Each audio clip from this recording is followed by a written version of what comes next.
예, 안녕하셨습니까? 예, 반갑습니다. 마태복음 13장 44절에 있는 말씀을 읽도록 하겠습니다. 마태복음 13장 44절에 있는 말씀입니다. 우리 잘 아시는 말씀, 마태복음 13장 44절입니다. 천국은 마치 밭에 감추인 보화 같으니 사람이 이를 발견한 후 숨겨두고 기뻐하여 돌아가서 자기의 소유를 다 팔아 그 밭을 샀느니라. 잘 아시는 말씀입니다.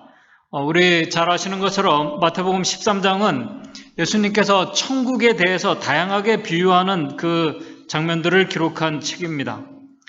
그 중에서 오늘 우리가 읽은 마태복음 13장 44절은 이 감추인 보화에 대한 비유입니다. 예수님께서는 이 비유를 천국은 마치 밭에 감추인 보화 같으니라고 이렇게 시작하십니다. 저는 이 말씀을 좀 보면서 좀 이상하다고 생각을 했습니다. 한번 생각해 보시기 바랍니다. 어떤 사람이 이 오랫동안 경작하지 않은 이 묵은 밭을 산 것입니다. 이 밭을 이 사람이 보니까 한 큰 길에서 이렇게 멀리 떨어져 있어 사실 위치도 좋지 않은 그런 밭처럼 보였습니다. 그러나 오늘 우리가 요즘에 우리의 이 부동산 시세를 우리가 좀 생각한다면은 요즘같이 시세가 좋아가지고 한 1에이커 정도당 한 5만 불 정도 주고 이 밭을 샀다고 합시다. 근데 그 밭을 사고 난 다음에 들려오는 소식은 그 밭에서 약 한 1,000만 불 가까이 되는 이 금괴와 현금들이 나왔다는 소식을 들었습니다. 요즘에 부동산을 사가지고 밭을 사서 이런 일들이 일어나게 되면 어떻게 될까요? 아마 당장 그 땅을 판 그 사람과 산 사람 사이에 분명히 소송이 벌어지게 될 것입니다. 만약 이 밭을 산 사람이 그 밭에 그 엄청난 보물이 있다는 사실을 알고 그 사실을 숨기고 샀다면은, 그래서 자기의 전 재산을 다 팔아서 이 밭을 샀다면은 아마 그 사람은 소송에다가 정직하지 못하다는 아마 그런 비난까지 더해서 받게 될 것입니다. 왜냐하면 우리 마태복음 13장 44절에 이 밭을 산 사람이 그 보물을 보고 난 다음에 어떻게 했냐면은 발견한 후에 숨겨두고라고 이렇게 기록하고 있습니다. 숨겨두고 아주 흥분된 가운데 돌아가서 다른 사람들 모르게 자기의 모든 소유를 다 팔아서 그 밭을 샀다고 말씀을 하고 있습니다.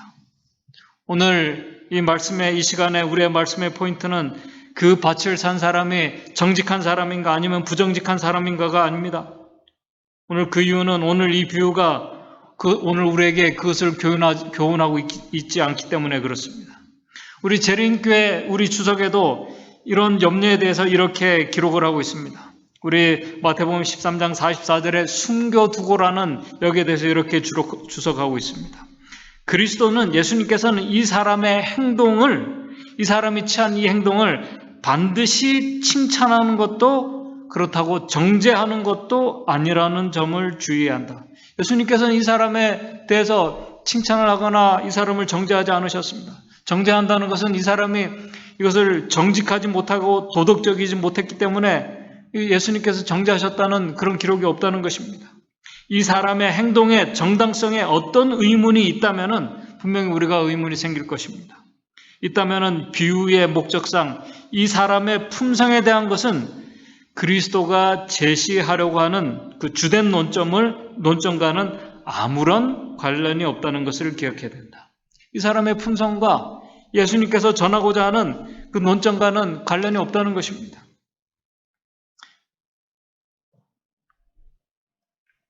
그 사람의 행동과 품성, 정직하냐 그렇지 않느냐는 오늘 이 말씀의 기별이 아니라는 것입니다. 오늘 예수님께서 이 말씀을 비유로 하신 그 목적은 이 밭에서 발견한 이 보화의 가치에 대해서, 그 보화를, 그 가치를 아는 사람에 대한 그 비유입니다. 우리 신물교원 104쪽에 이렇게 기록하고 있습니다. 이 비유는 하늘 보화의 가치와 그것을 얻기 위하여 들여야 할 노력을 설명하는 것이다 라고 이렇게 기록하고 있습니다. 그렇다면 여기서 또 하나의 질문이 생깁니다. 그것은 뭐냐면은 이 구원은 이 복음은 하나님께서 우리에게 주시는 선물인데 하나님께 나오는 자들에게 거저 주시겠다고 하나님께서 약속하셨는데 자신의 것을 다 파는 노력을 해서 보화를 얻는다는 것은 선물을 받는 것과 이 말이 맞지 않습니다. 모순되는 것 같이 보입니다. 이 질문에 대해서도 우리 실물교훈 116쪽에서 이렇게 기록을 하고 있습니다. 구원은 거저 주시는 선물인 동시에 또한 매매되는 것이다 라고 이렇게 기록을 하고 있습니다. 구원은 거저 주시는 선물인 동시에 또한 매매되는 것이다. 이게 무슨 말씀일까요? 또 이 밭을 산 사람이 자기의 가진 모든 소유를 다 판다는 말씀이 무슨 말씀일까요? 오늘 이 시간 우리 마태복음 13장 44절 우리가 잘 아시는 이 비유를 중심으로 정말 참된 보화를 찾는 분들에게 주시는 교훈을 좀 같이 생각해 보고자 합니다. 오늘 우리가 살고 있는 이 세상은 보화를 찾는 사람들로 가득 차 있습니다. 세상에서도 그렇고 교회 안에서도 그렇습니다. 보화를 찾는 사람들로 아주 가득 찼습니다. 건강을 잃은 분들은 건강의 보화를 찾고 있습니다. 재물의 보화를 찾는 사람들, 세상 지식과 명예의 보화를 찾는 사람들, 영생의 보화를 찾는 사람들, 오늘 저와 여러분들이 찾고 계신 이 보화, 보물, 또 여러분들이 찾으신 이 보물, 우리가 발견한 보화는 무엇입니까? 오늘 이 말씀에 들어가면서 오늘 이 말씀의 배경을 잠깐 설명하면서 정리하면서 시작하도록 하겠습니다. 예수님 당시에 이 풍습 중에 하나는 사람들이 귀중한 이 물건들, 예를 들어서 돈이나 어떤 보화들을 땅속에 숨겨두는 풍습이 있었습니다. 그 당시에 그런 풍습이 있었던 이유는 지금처럼 이 돈이나 어떤 그 보물을 보관해두는 은행이나 금고들이 없던 시절이었기 때문에 그렇습니다. 또 그렇게 하는 이유는 집에 보물을 두게 되면은 도둑이나 강도를 막기 쉬웠기 때문에 그렇습니다. 또 정권이 바뀌게 되고 새로운 지도자가 통치자가 서게 되면은 재산을 많이 가진 자들에게 세금을 많이 부과하는 일들이 빈번히 일어나고 있었기 때문에 귀중품을 가진 사람들이 땅 속에 물건을 숨겨두는 일들이 종종 있었습니다. 그래서 땅은 안전한 보관 장소였습니다. 그런 이 풍습의 한 모습을 보여주는 또 다른 비유가 우리 달란트의 비유에 나와 있습니다. 마태복음 25장 25절을 보게 되면은 우리 악하고 게으른 종에 대해서 이 한 달란트를 받은 종에 대해서 기록하고 있는데 이 한 달란트를 받은 이 종이 그 달란트를 잃어버리지 않기 위해서 한 달란트를 어디에다가 감추었습니까? 땅 속에 감추었다고 우리 마태복음 25장 25절에 말씀을 하고 있습니다.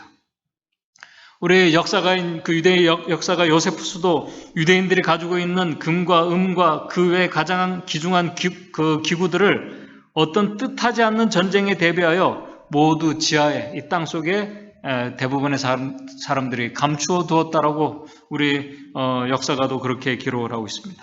오늘 우리가 풍습은 그렇다 치고 그렇다면 법적으로 땅 속에 발견된 돈이나 기중품들은 누구의 것이 되는가? 법적으로 누구의 것이 되는가? 왜냐하면 그 당시에 종종 이 기중품을 땅에 묻어둔 사람들이 어떤 사람들은 세월이 지나가면서 자기가 그 땅에 어디에다가 그 보화를 숨겨두었는지 그것을 잊어버리는 사람들이 있었고 또 어떤 사람들은 보화를 숨겨두고 난 후에 그 숨겨둔 채로 죽는 일들이 일어나고 있었기 때문에 그렇게 되면은 그 땅을 산 사람이 땅을 산 사람과 그 보화를 발견한 그 일에 대한 소유권 분쟁이 빈번히 일어날 수밖에 없었습니다. 그래서 이 전통적인 유대법, 이 랍비법에 의하면은 발견한 물건은 발견한 사람에게 속한다라고 이렇게 기록하고 있습니다. 흩어진 돈을 발견하면 이런 물건들은 발견자에 속한다고 이 랍비들의 법에는, 유대법에는 그렇게 기록되어 있습니다. 아까 서두에서 말씀드린 것처럼 오늘 말씀에 이 법적인 이슈가 주제는 아닙니다. 간략하게 배경을 말씀을 드린 것입니다. 오늘 말씀의 주제는 참된 보화가 무엇이냐 하는 것입니다. 그리고 그 보화를 발견하고 그 발견한 보화를 가치를 아는 사람은 어떠한 사람인가 하는 것입니다. 먼저 오늘 말씀의 비유를 시작하면서 말씀의 이 비유에 말씀하고 있는 이 밭과 보화에 대한 이 보화, 보물에 대한 정의를 말씀을 간략하게 하면서 시작을 하겠습니다. 밭은 우리 증언에 나오는 말씀처럼 하나님의 말씀인 성경입니다. 밭은 하나님의 말씀인 성경입니다. 그리고 보화는 복음을 의미합니다. 그런데 오늘 우리가 마태복음 13장 44절을 보게 되면은 복음은 마치 감추인 보화 같으니라고 이렇게 말씀하지 않습니다. 복음은 그렇게 말씀하지 않고 천국은 마치 밭에 감추인 보화 같으니라고 이렇게 말씀하고 있습니다. 이 천국, 이 킹덤 오브 헤븐이라고 이렇게 기록하고 있는데 천국은 하늘 왕국이 이 밭에 감추인 보화와 같다고 말씀하고 있습니다. 오늘 하나님을 믿고 우리가 사는 저와 여러분들, 오늘 저와 여러분들 우리 모두가 소망하는 하늘 왕국은 여러분들이 잘 아시는 것처럼 다시는 슬픔과 아픔과 고통과 죽음이 없는 곳이라고 우리가 믿고 있습니다. 그 나라를 우리가 소망합니다.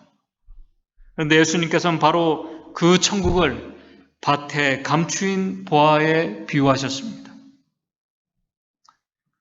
그러므로 우리가 이 천국과 복음은 한마디로 같은 말씀이에요. 우리의 복음은 예수 그리스도이심을 우리가 잘 알고 있습니다. 그리스도께서 천국이시라는 그 말씀입니다. 그래서 예수님께서 공생애를 시작하시면서 마태복음 4장 17절에 우리 예수님께서 이제 그분의 공생애를 시작하시면서 이때로부터 예수께서 비로소 전파에 가라사대 회개하라 천국이 가까웠다고 말씀을 하신 것입니다. 이 천국이 여러분들이 은혜의 왕국임을 잘 알고 계십니다. 근데 많은 그리스도인들이 이 은혜의 왕국보다 영광의 왕국을 더 소망하는 것 같습니다.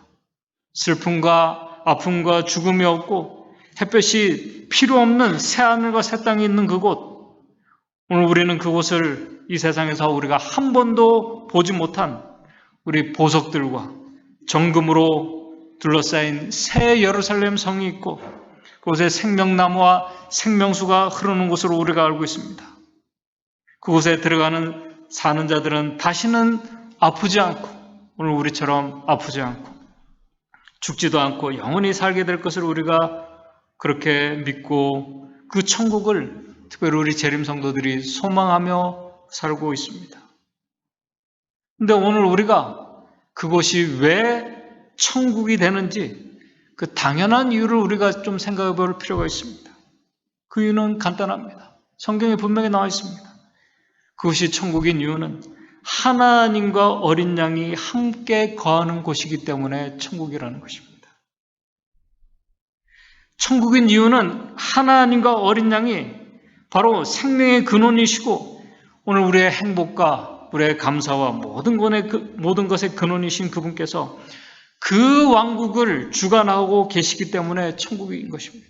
그래서 요한계시록 22장 1절 3절에서 이 새하늘 그 영광의 나라를 말씀하시면서 이렇게 묘사를 하고 있습니다. 그것을 보게 되면 33장 1절 요한계시록 22장 1절에 보게 되면은 생명수 강이 하나님과 어린 양의 보좌로부터 흘러나온다고 말씀하고 있습니다. 22장 3절에는 다시 저주가 없는 이유는 하나님과 그 어린 양의 보좌가 그 가운데 있기 때문이라고 말씀하고 있습니다. 햇빛이 이제 더 필요 없는 이유는 햇빛보다 더 밝으신 분께서 우리에게 빛을 비추고 계시기 때문에 22장 5절에 다시는 밤이 없고 등불과 햇볕이 쓸데없다고 그렇게 기록을 하고 있습니다. 만약 그곳에 하나님과 어린 양이 계시지 않는다면 그 하늘은 과연 천국이 될 수 있을까요? 과연 천국이 될 수 있을까요? 그곳에 이 세상에 매길 수 없는 값진 보석과 정금으로 둘러싸여 있어도 그리고 혹시 그곳에서 우리가 영원히 살게 된다고 해도 결코 그것은 천국이 될 수 없을 것입니다. 기쁨과 생명의 근원 되신 분이 없는 곳은 바로 그분이 계시지 않는다면 영원히 살 수도 없겠지만 그런 곳은 결코 천국이 아니라 분명히 지옥이 될 것입니다. 그런데 많은 그리스도인들이 저도 포함이 됩니다. 생명의 근원 되신 하나님과 그분의 사랑을 이야기하면서도 사실은 어떤 특별한 장소, 천국을 소망하며 그것을 바라보며 살아가고 있습니다. 미래에 도래할 이 천국의 가치를 더 중요시 여긴다는 말씀입니다. 근데 바로 그런 신앙이 바리새인들과 제사장들, 유대인들이 소망했던 천국이 바로 그런 곳이었다는 말씀입니다. 어린 양이 없는 천국을 소망하며 바라보는 자들, 오늘 예수 그리스도의 재림을 소망하며 영광의 왕국을 소망하는 우리 재림 성도들에게 아주 중요한 교훈을 주는 말씀입니다. 지금 예수님께서 바로 이 중요한 사실을 간과한 채로 의롭게 살아가려고 하는 많은 신앙인들, 어떤 이 목적을 소망하며 그것을 위해서 신앙하는 많은 사람들에게 바로 마태복음 13장 44절에 이 천국에 감추어진 이 비유를 말씀하신 것입니다. 한번 생각해 보시기 바랍니다. 오늘 예수 그리스도와 그분의 복음을 이야기하는 사람들, 이 세상에 수십억이 됩니다. 수십억이 넘는데 성경과 증언의 말씀은 복음이신 예수 그리스도, 천국이신 그분께서 감추어져 있다고 이렇게 기록을 하고 있습니다. 앞에서 말씀을 드린 것처럼 밭은 하나님의 말씀인 성경입니다. 보아는 복음이신 예수 그리스도, 천국이신 그분 예수 그리스도, 그분이십니다. 어떻게 그분이 수많은 그리스도인들에게 감추어진 채로 발견되지 못하고 있는 것일까요? 이 말씀은 우리가 한번 상식적으로 생각해봐도 우리가 매일 하나님의 말씀, 이 성경을 보는 수많은 사람들이 하나님의 말씀을 가까이 하고 보고 기도하고 연구하고 있는데도 그 속에서 보화를 발견하지 못하고 있다는 그 말씀입니다. 왜 그럴까요? 이 모습을 우리 실물교훈 104쪽에는 예수님의 그 말씀을 이렇게 비유하면서 이렇게 기록하고 있습니다. 많은 사람들이 눈이 있어도 보지 못하고 귀가 있어도 듣지 못하고 지혜가 있다고 해도 감추인 보화를 분별하지 못하는 것으로 말씀을 하고 있습니다. 정말 그런가? 움직이는 이 천국이신 예수 그리스도, 한번 그 당시를 우리가 생각해 볼 수 있습니다. 예수님께서 이 세상에 오셨다는 그 말씀은, 창조주께서 인간의 몸을 빚고 이 세상에 오셨다는 말씀은 우리가 한마디로 말해서 천국 자체가, 예수 그리스도가 천국이신 그 천국 자체가 이 세상으로 왔다는 말씀이에요. 이 세상으로 온 것입니다.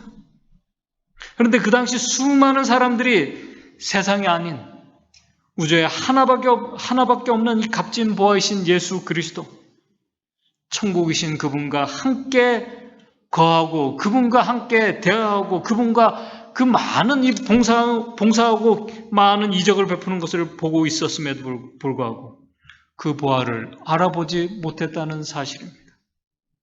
수많은 사람들이 천국을 그냥 지나가고 있었다는 말씀이에요. 오늘 수많은 사람들이 이 보화가 있는 천국에 있는 하나님의 말씀을 보면서도 그 천국을 알아보지 못하고 경험해보지 못하고 그냥 지나쳐오고 있다는 사실입니다. 이 모습을 우리 실물교훈에서 104쪽에서 이렇게 기록을 하고 있습니다. 참 의미 있는 말씀이에요. 어떤 때는 우리 많은 그리스도인들이 어떤 때는 나무 뿌리 밑에 보화가 숨겨 있는 것도 모르고, 분명히 이 보화가 이 땅 속에 이렇게 감춰져 있었기 때문에 나무 밑에 보화가 숨겨 있는 것도 모르고 그 나무 아래에 앉아 쉴 수도 있다. 자기가 지금 나무 그늘 아주 그늘에서 이렇게 앉아 쉬고 있는데 그 밑에 보화가 있는데도 그것을 모르고 그냥 쉬고 있다는 것입니다.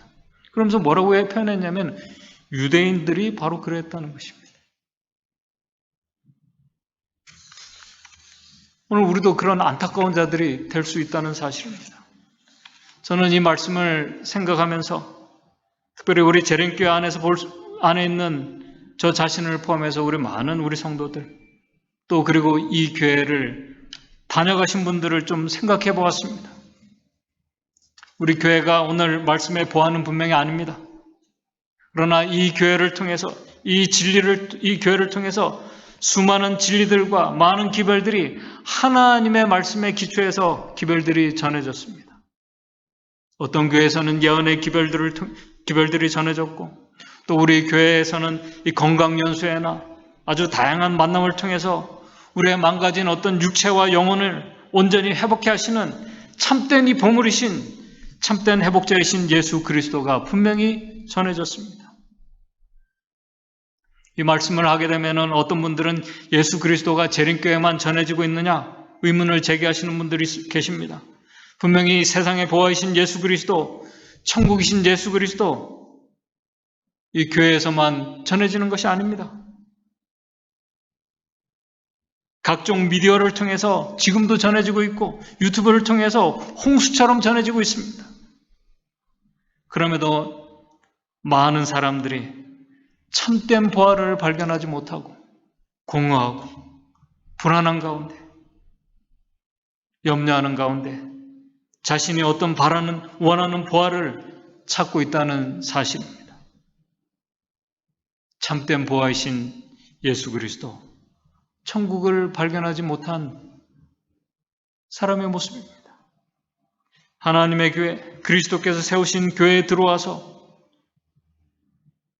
그렇게 들어왔음에도 불구하고 말씀을 보면서도 그리스도를 소유하고 있지 못한 천국을 소유하고 있지 못한 그 이유가 무엇일까요? 바로 이 보화를 발견하지 못하고 그 보화의 가치를 알지 못하기 때문에 자신이 가진 모든 소유를 다 팔지 못하고 밭도 사지 못하고 있는 사람들이 많이 있다는 사실입니다. 그 이유를 우리 신물교원 71쪽에는 이렇게 말씀합니다. 104쪽에는 오늘날 사람들도 세상 보화를 열심히 찾고 있다. 그런데도 뭐냐면 저희 마음은 이기심과 야망에 대한 생각으로 가득 차 있다.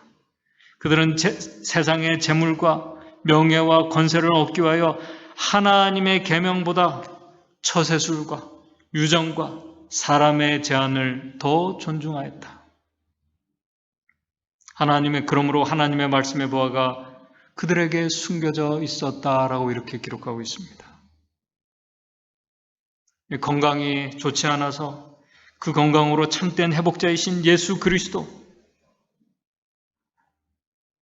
바로 천국이신 예수 그리스도를 발견하고 우리 마음속에 간직하고 소유할 수 있는 좋은 기회임에도 불구하고 많은 사람들이 예수 그리스도를 소유하는 것보다 예수 그리스도를 통해서 건강을 회복하려고 합니다. 자신이 찾는 보물은 예수 그리스도가 아니라 건강인 것입니다. 이 모습은 비단 건강의 문제뿐만이 아닙니다. 이 교회를 통해서 그리고 말씀을 통해서 참된 쉼과 안식과 복의 근원이신 안식일의 주인이신 예수 그리스도, 그 보화를 보지 못하고 잘못된 안식일의 논쟁으로 안식일의 정신과 의미를, 이 복을 발견하지 못하고 있는 수많은 이 그리스도인들,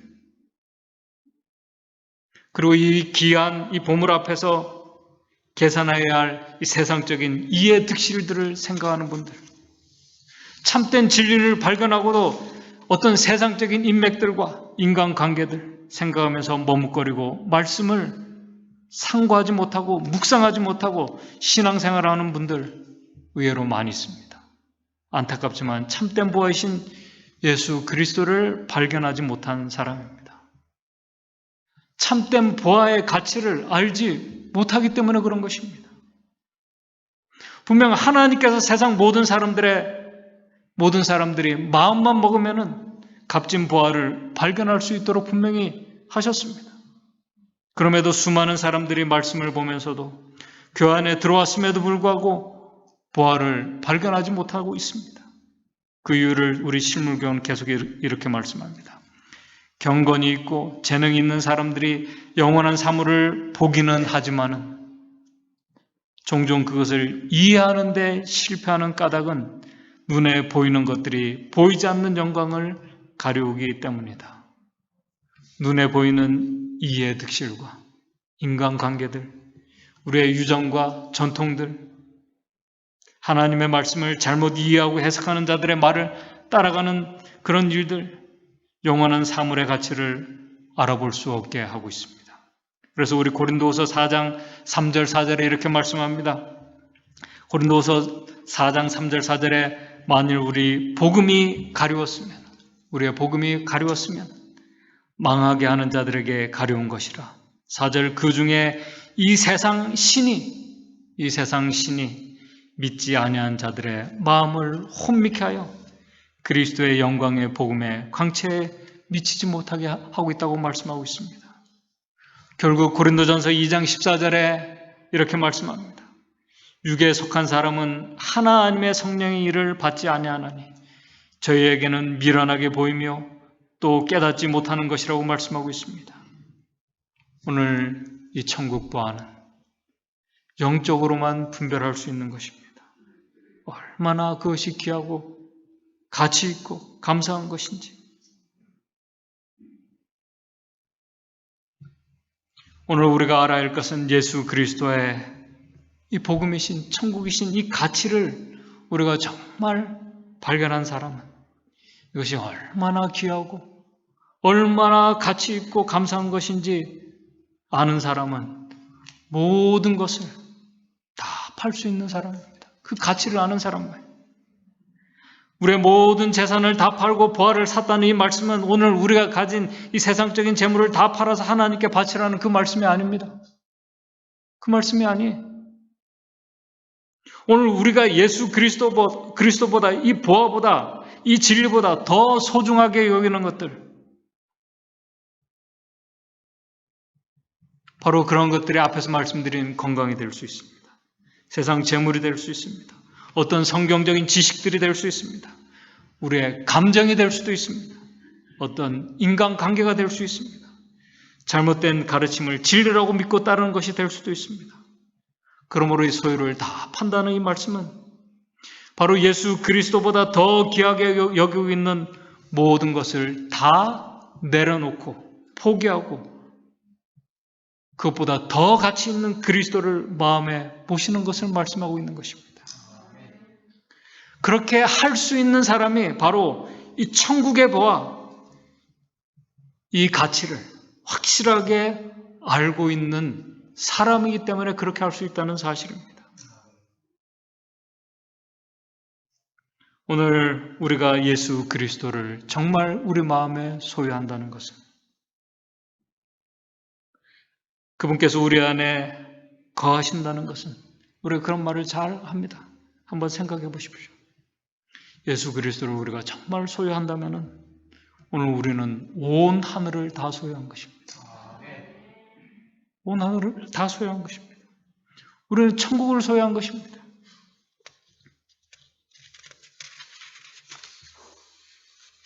그분이 주신 영원한 생명을 우리가 소유한 것입니다. 그래서 우리 마태복음 6장 33절에 너희는 먼저 그의 나라와 그의 의를 구하라고 분명히 말씀을 하셨습니다. 그리하면 이 모든 것을 너에게 더해 주실 것이라고 약속하셨습니다.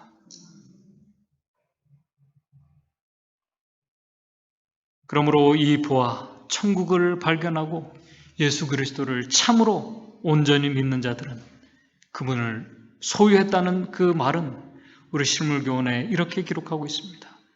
믿는다는 것은 복음의 부활을 찾아 그것을 받아들일 뿐만 아니라 그 복음을 지어주는 일체의 의무까지도 받아들이는 것이라고 이렇게 말씀하고 있습니다.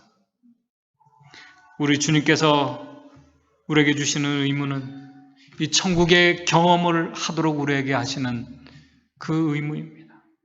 참된 행복과 기쁨을 경험하면서 우리가 감사한 가운데 하나님의 축복을 경험할 수 있도록 우리에게 주신 명령이라는 사실을 우리가 항상 기억했으면 좋겠습니다. 오늘 우리가 이 보아 천국을 깊이 경험하고 그 가치가 정말 얼마나 좋은 것인지를 우리가 알고 경험하기 위해서 오늘 우리가 이 말씀을, 하나님의 말씀을 연구하는 자들이 되었으면 좋겠습니다. 오늘 우리가 하나님의 말씀을 깊이 묵상하며 연구하는 것은 어떤 새로운 빛이나 어떤 기별을 얻기 위해서 말씀을 연구하는 것이 아닙니다.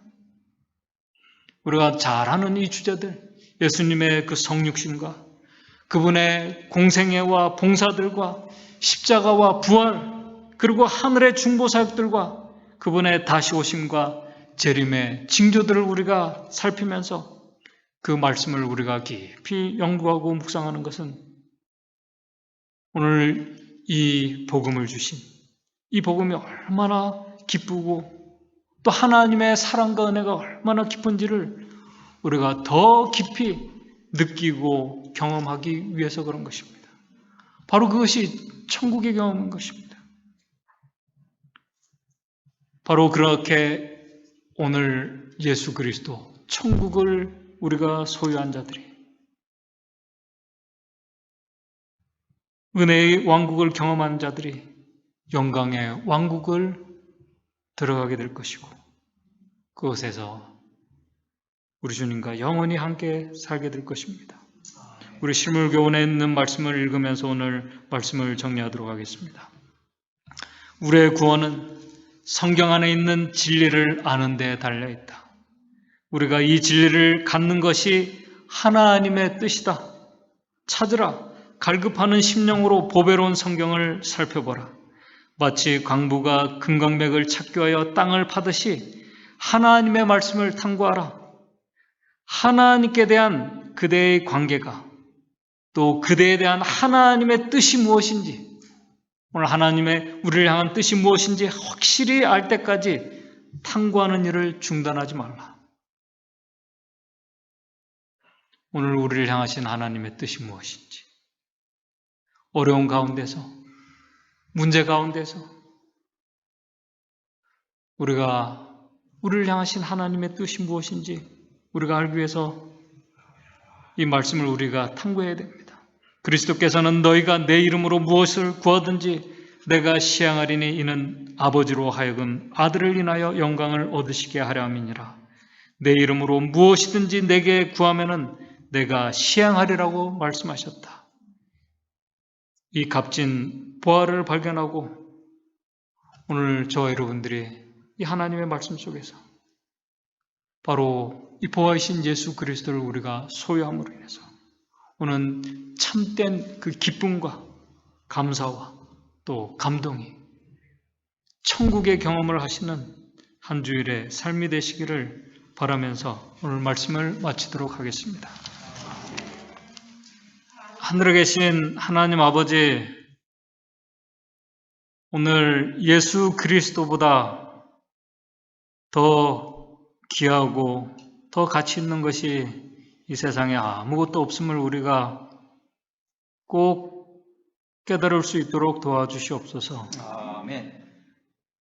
가장 중요한 이 가치를 우리가 알고 느끼고 그래서 우리 주님보다 더 귀하게 여기는 모든 것들을 우리가 다 내려놓을 수 있는 믿음의 사람들 될 수 있도록 주님 인도해 주시옵소서.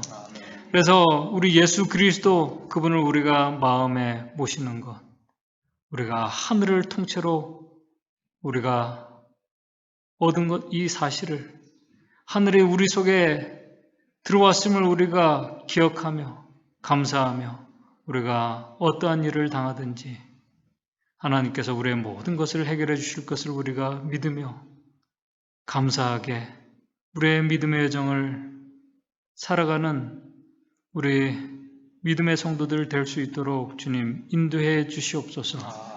예수님의 이름으로 기도드리옵나이다.